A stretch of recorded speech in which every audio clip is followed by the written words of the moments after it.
Hello everyone, welcome to exam Tezi. तो आज की इस वीडियो में हम लोग बात करेंगे BA, MA.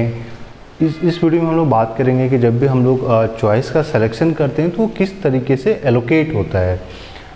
This means that whenever we select our subject, like we give preference 1, 2 and 3, so how the courses are allocated to different students। और ये हम लोग इसलिए डिस्कस कर रहे हैं क्योंकि बहुत सारे लोग कॉल करके पूछ रहे हैं, अभी भी बहुत सारे लोगों के बीच में कन्फ्यूजन है। तो आज सारे इस वीडियो में हम लोग उसी पे डिस्कस करके उसको कवर अप करेंगे। तो सबसे पहला जो एक आप ये बोल सकते हैं कि इसमें कन्फ्यूजन है या लैक ऑफ इन्फॉर्मेशन है, जिसमें कि बहुत सारे लोग कॉल करके पूछ रहे हैं। पहला, और ये मास्टर्स लेवल पे भी लोग पूछ रहे हैं। मास्टर्स लेवल पे ये सारी सवालें नहीं होनी चाहिए थे, फिर भी लोग पूछ रहे हैं कि कितने सब्जेक्ट्स का एग्ज़ाम देना है, यानी exam for how many subjects. तो सबसे पहले जो हम लोग पूरा डिस्कशन करेंगे तो इसमें मास्टर्स लेवल पे पहले डिस्कशन कर लेंगे, उसके बाद बीए के लेवल पे जो फॉरेन लैंग्वेज में लोगों ने जो चॉइस की है तो उसको भी हम लोग डिस्कशन में उसको कवर अप करेंगे। तो ये पहला सवाल आ रहा है कि कितने सब्जेक्ट का एग्ज़ाम देना है।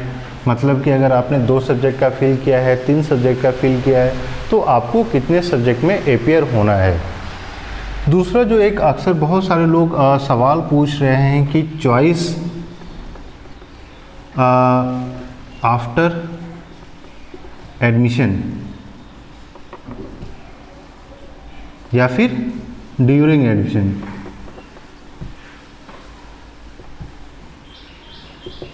तो ये जो सवाल आ रहा है ये इस तरीके से पूछा जा रहा है कि मान लीजिए अगर एक से ज़्यादा सब्जेक्ट का आप लोग क्वालिफाई कर लेते हैं तो क्या एडमिशन के बाद जो है आपके पास चॉइस रहेगा।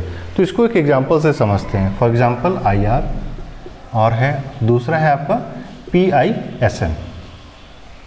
ठीक है, ये आपका इंटरनेशनल रिलेशन हो गया, ये हो गया MA पॉलिटिक्स। सपोज कीजिए कि आपका ये पहला चॉइस है, choice 1। Choice 1 in the sense कि ऑप्शन 1 में डाल रखा आपने, इसको डाल दिया आपने चॉइस 2 या ऑप्शन 2।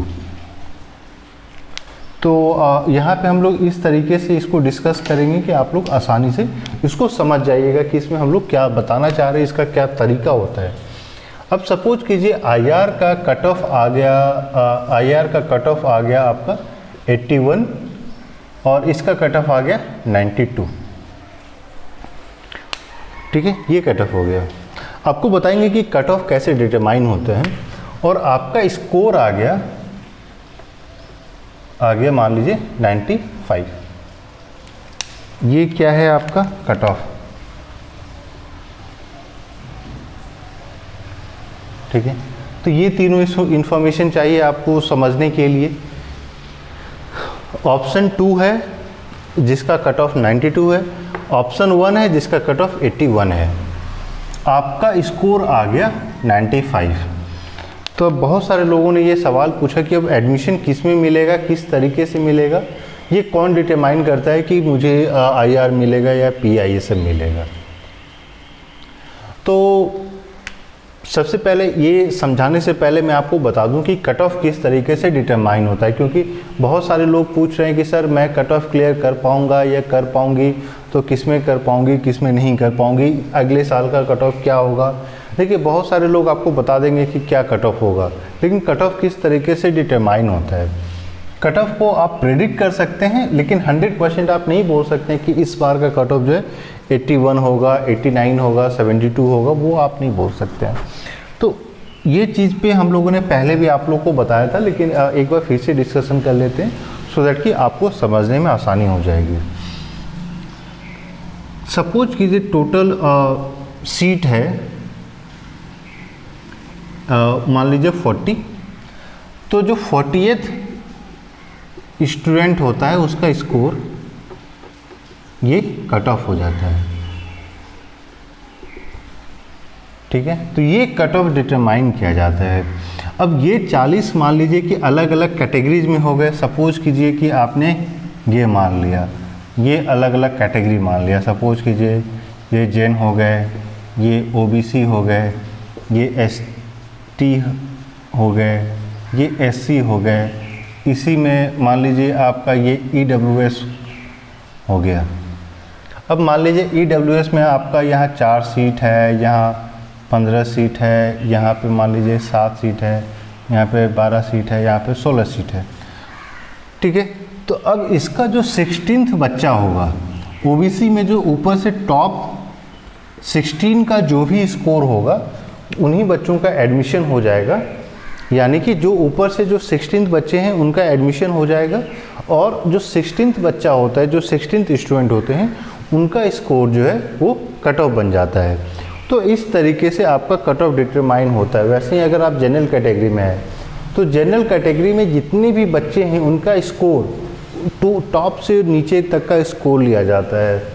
जो सबसे ज़्यादा स्कोर किया उसको सबसे पहले एडमिशन मिलेगा। इस तरीके से ये डिटरमाइन होता है। जो 15th बच्चा होगा उसके स्कोर को हम लोग कट ऑफ मानते हैं, यानी कि उसकी स्कोर को कट ऑफ मान लिया जाता है। और देखिए 2 अलग अलग तरीके होते हैं। अगर आप डीयू में देखते हैं और जेएनयू में देखते हैं। डीयू में क्या होता है कि कट ऑफ पहले डिक्लेयर किया जाता है, बाद में एडमिशन हो जाता है। जेएनयू में क्या होता है कि जेएनयू में कट ऑफ बाद में डिक्लेयर होता है। जेएनयू में एडमिशन लिस्ट निकलता है, और वो लिस्ट में आप देखिएगा जो लास्ट बच्चा होता है हर एक कैटेगरी में, उसी का मार्क्स को कट ऑफ मान लिया जाता है। फॉर एग्जांपल कि सपोज कीजिए कि ये लिस्ट निकला, ठीक है, अलग अलग कैटेगरी में है। अब जो भी बच्चा का लास्ट मार्क्स होगा वो उसका कट ऑफ उस तरीके से डिटरमाइन होता है। लेकिन डीयू में यहीं पे अगर आप देखते हैं कि एडमिशन में क्या होता है कि उनका कट ऑफ निकल गया। अब उस कट ऑफ में जो भी बच्चे का स्कोर आएगा उन सबको एडमिशन मिल जाता है। तो ये दोनों डिफरेंस हो जाता है बिटवीन डीयू एंड जेएनयू, इसलिए इसमें डिफ्रेंशिएट करना आपको लिए इम्पॉर्टेंट है। तो होपफुली इस तरीके से आप समझ गए होंगे कि कट ऑफ किस तरीके से डिटरमाइन होता है। जो दूसरा अब महत्वपूर्ण पॉइंट पे आते हैं इस पे। अब देखिए आपने चॉइस 1 डाल दिया, चॉइस 2 डाल दिया। अब मान लीजिए 3 स्टूडेंट हैं, या मान लीजिए 2 स्टूडेंट हैं, ए स्टूडेंट बी। इसका कट ऑफ आ गया, मान लीजिए इनका स्कोर आ गया अब मान लीजिए 87, या इसका जो है 95 लिए हैं, तो यहाँ पे भी हम लोग 95 ही मान लेते हैं, और इनका स्कोर आ गया 87, ठीक है। अब देखिए क्या है, अगर आप ए की बात करते हैं, ए, तो ए का पहला चॉइस है आईआर, तो उनको 81 कट ऑफ है और 95 है इनका स्कोर, यानी इनको चॉइस 1 मिलेगा। अब देखिए क्या है कि बहुत सारे लोग ये पूछ रहे थे कि अगर मैंने दोनों का कट ऑफ क्लियर कर लिया तो क्या मुझे ऑप्शन दी जाएगी? नहीं दी जाएगी। सबसे पहले ये देखा जाता है कि आप पहले कैटेगरी का जो भी आप चॉइस 1 दिए हैं, ऑप्शन 1 दिए हैं, आप उसका कट ऑफ क्लियर कर रहे हैं या नहीं क्लियर कर रहे हैं। अगर आप उसका पहले कट ऑफ क्लियर कर लिए तो आपको वो दे दिया जाएगा। अगर आप मान लीजिए ये कट ऑफ नहीं क्लियर कर पाए तो आपको देखना चाहिए कि आप सेकंड में कट ऑफ क्लियर कर रहे हैं या नहीं क्लियर कर रहे हैं। अब देखिए, अब अगर मान लीजिए कि आपने स्कोर किया 80 और आपका पहला चॉइस है आईआर, तो 80 और इसका कट ऑफ गया 81, तो आपका ये नहीं क्लियर हुआ आईआर। अब पीआईएसएम में वो भी नहीं क्लियर हुआ। अगर आपने तीसरा कोई चूज़ किया तब वहाँ पे देखा जाएगा कि आप तीसरा का जो एग्ज़ाम दिए हैं वो आप कट ऑफ क्लियर उसका कर रहे हैं या नहीं कर रहे हैं। अब देखिए, जैसे कि यहाँ पे इन्होंने जो स्टूडेंट ए है वो आईआर में स्कोर कर लिया 95 और पीआईएसएम में स्कोर कर लिया 92। अब देखिए इस स्टूडेंट ए ने दोनों का भी कट ऑफ क्लियर कर लिया है, आईआर का भी कर लिया, पीआईएसएम का ही कर लिया है, लेकिन इनको पहला ही मिलेगा। क्यों? क्योंकि इनका पहला ऑप्शन जो है वही है। तो देखिए, हमेशा जब भी आप लोग चूज़ करते हैं तो इस कैटेगरी से चॉइस होना चाहिए कि जो सबसे ज़्यादा कट ऑफ वाला है उसको आप सबसे पहले रखिए। अब लेकिन यहीं पे अगर मान लीजिए स्टूडेंट बी, इन्होंने आईआर में स्कोर किया, अगर इन आईआर में मान लीजिए स्कोर किया 81, 80 और वही PISM में स्कोर कर दिया 93। तो अब इनका भी चॉइस पहला IR ही है सपोज कीजिए, तो IR में देखा जाएगा, IR का कट ऑफ गया 81, इनका स्कोर आ गया 80, तो इनको IR नहीं मिलेगा। अब नेक्स्ट पे आया जाएगा, नेक्स्ट पे देखा जाएगा कि कट ऑफ है 92, इनका आ गया 93, यानी कि स्टूडेंट बी को PISM मिल जाएगा। वैसे ही अगर मान लीजिए आप इसका भी कट ऑफ नहीं क्लियर कर पाते हैं तो फिर थर्ड ऑप्शन देखा जाएगा। तो इसलिए आपको हमेशा ये ध्यान रखना है कि जब भी कट ऑफ की बात की जाती है तो हमेशा ये देखा जाएगा। एक मैं आपको मैट्रिक्स बना के समझा देता हूँ तो आपको आसानी हो जाएगी समझने में। मान लीजिए ये, ठीक है, यहाँ पे हम लोग डाल देते हैं ऑप्शन 1 2 3। ये चीज़ क्लियर है। यहाँ पे डाल देते हैं कट ऑफ, यहाँ पे डाल देते हैं स्कोर, ठीक है। अब मान लीजिए यहाँ का कट ऑफ आ गया 81, यहाँ का है कट ऑफ 92, यहाँ का है 87, किसी भी तीनों का ले सकते हैं आप, ज़रूरी नहीं है। अब इसमें स्कोर आ गया आपका 91, इसमें स्कोर आ गया 80, इसमें हो गया 90, ठीक। अब क्या है कि आपका पहला ही अगर आपने कट ऑफ क्लियर कर लिया तो आपको इसमें एडमिशन मिल जाएगा, फिर इस दोनों में नहीं होगा। लेकिन यहीं पे अब दूसरा हम लोग देखते हैं, एक और स्टूडेंट है, ठीक है,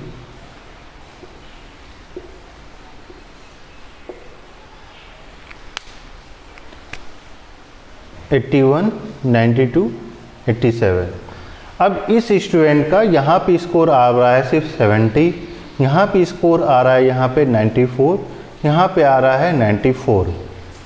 अब इस केस में क्या होगा, अब क्योंकि इन्होंने पहला नहीं कर पाया तो इनको इस ऑप्शन 1 में एडमिशन नहीं मिलेगा, ऑप्शन 1 में इनको एडमिशन नहीं मिलेगा। लेकिन अब देखिए यहाँ पे है कट ऑफ 92, इनका स्कोर है 94, तो यहाँ पे इनको एडमिशन मिल जाएगा। तो इस तरीके से होता है। लेकिन सपोज कीजिए कि यहाँ पे भी इनका स्कोर आया होता है 81, तो इसका भी कट ऑफ नहीं क्लियर हुआ तो वो भी नहीं मिल पाएगा। फिर देखा जाएगा कि आप तीसरा का कट ऑफ क्लियर कर रहे हैं कि नहीं कर रहे हैं। तो अगर 87 स्कोर आया तो फिर इसमें आपको एडमिशन मिल जाएगा। तो बेसिकली जो प्रोसेस फॉलो किया जाता है, सबसे पहले देखा जाता है कि आपका ऑप्शन 1 जो आप इंटर कर रहे हैं वो आप कट ऑफ क्लियर कर रहे हैं कि नहीं कर रहे हैं। अगर आपने इसका कट ऑफ क्लियर कर लिया तो आपको इसमें एडमिशन मिल जाएगा। एडमिशन नहीं किया, अगर मान लीजिए आपने नहीं किया, फिर चेक किया जाएगा ऑप्शन 2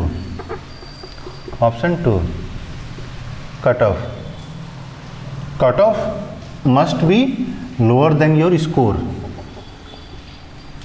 ठीक है। अगर आपका नहीं है तब भी नहीं होगा, तब भी फिर ऑप्शन 3, यहाँ कट ऑफ, अगर यहाँ पे भी आपका मान लीजिए लोअर देन आपका स्कोर मान लीजिए कट ऑफ से यहाँ पे भी कम है, फिर आपका तीनों में से किसी में एडमिशन नहीं मिलेगा। तो प्रोसेस यही है, पहला ऑप्शन चेक होगा, कट ऑफ लोअर है स्कोर से, नहीं लोअर है, नहीं है तो फिर कम हो जाएगा, सेकंड पे आइएगा, सेकंड पे भी नहीं क्लियर हुआ तो थर्ड पे आइएगा।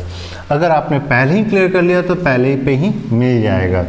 इसलिए बहुत सारे लोगों का ये जो प्रॉब्लम आ रही थी, उनके तरफ से ये जो सवाल पूछा जा रहा था कि क्या एडमिशन के टाइम में अगर वो दोनों का कट ऑफ क्लियर करते हैं तो क्या उनको वो मिलेगा कि नहीं मिलेगा, ऑप्शन चॉइस मिलेगा कि नहीं, कि वो किस सब्जेक्ट में पढ़ना चाहते हैं, किस कोर्स में पढ़ना चाहते हैं, तो वो नहीं मिलता है। तो होपफुली आप लोग ये पूरा पैटर्न समझ गए होंगे कि किस तरीके से कट ऑफ डिसाइड होता है, किस तरीके से एडमिशन मिलता है, किस तरीके से एलोकेट होता है, क्योंकि बहुत सारे लोगों का इस पर सवाल आ रहा था। अब आते हैं बीए पे। बीए का भी यही प्रोसेस है, लेकिन फ़र्क बस इतना है कि बीए में आप लोगों को बस एक सिंगल एग्ज़ाम देना है, बीए में आपको मल्टीपल एग्ज़ाम्स नहीं देने हैं। तो आपने ये देख लिया।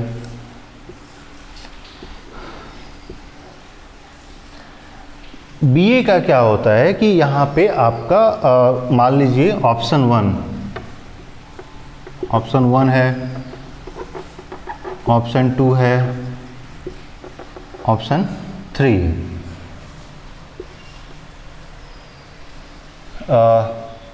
मान लीजिए किसी भी आप सब्जेक्ट में ले लेते हैं जर्मन, और यहाँ रख लीजिए कोरियन, अब यहाँ रख लीजिए स्पेनिश। तो देखिए जितने स्टूडेंट लोगों ने ऑप्शन 1 फिल किया है, या जितने स्टूडेंट आप लोग ऐसे हैं जो स्पेनिश को चूज़ किए हैं, तो सबसे पहले उनका लिस्ट बनाया जाता है और उनके साथ स्कोर को कंपेयर किया जाता है।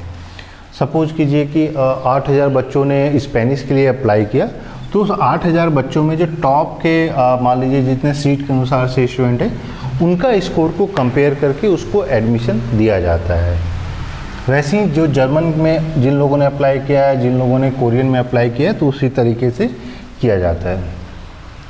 अब मान लीजिए जर्मन का कट ऑफ गया आपका 82, कोरियन का चला गया 81, स्पेनिश का चला गया 84।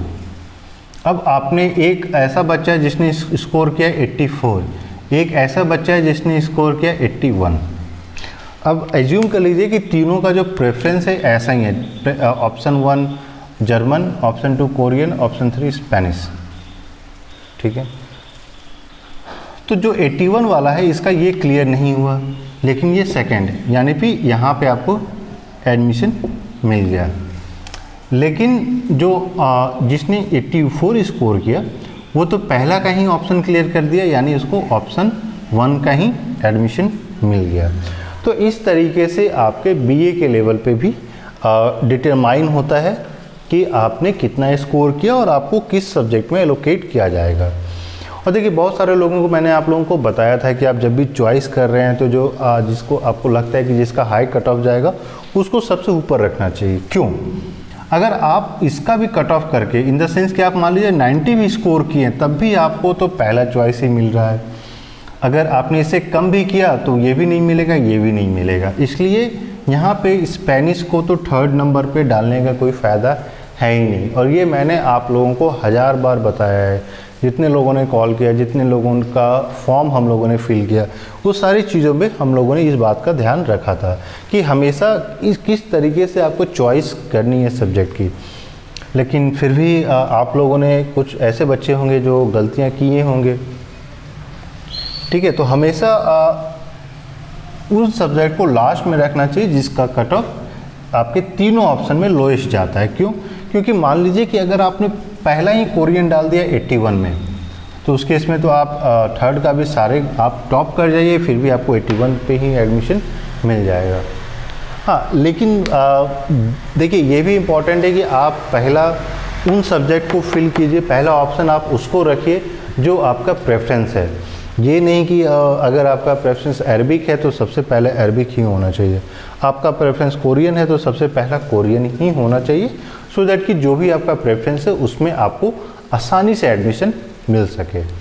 तो मैंने सोचा कि एक बार क्योंकि बहुत सारे लोगों को कन्फ्यूजन है कि किस तरीके से एडमिशन होता है, तो हम लोगों ने सोचा कि एक बार आपको इन सारे पॉइंट्स पे डिस्कस करके बता दूं। तो होपफुली आज का इस वीडियो में आपको फ़ायदा लगा होगा कि क्या चीज़ कैसे होता है। और इसके बाद बहुत सारे लोग ऐसे भी हैं जो और टॉपिक्स पे कॉल करके कुछ जानकारी चाह रहे हैं, तो उनके लिए भी हम लोगों ने प्लान कर रखा है। तो नेक्स्ट वीडियो में हम लोग उनको भी डिटेल में बताएंगे। और इसके अलावा मान लीजिए आपको ऑनलाइन क्लासेस करनी है, हाँ ऑनलाइन क्लासेस के बारे में बहुत सारे लोगों का कुछ क्वेरी आ रही है कि क्या करना है, कैसे करना है, तो उसके बारे में भी हम लोग एक सेपरेट वीडियो लेकर आएंगे जिसमें आपको डिटेल में बताएंगे। और जिन लोगों को ऑनलाइन क्लासेस करनी है, PDF नोट्स चाहिए बीए का, तो आप लोग ज्वाइन कर सकते हैं। इसके अलावा IR का और हम लोग PISM का स्टडी मटेरियल लेके आ गए हैं। पॉलिटिकल साइंस का टेस्ट सीरीज हम लोग ने ऑलरेडी लॉन्च कर दिया है। IR का टेस्ट सीरीज हम लोग नेक्स्ट वीक लेकर आ रहे हैं। और PISM का, सोशोलॉजी का, इकोनॉमिक्स का, ज्योग्राफी का, इन सब का भी टेस्ट सीरीज हम लोग जल्द ही लेकर आएंगे।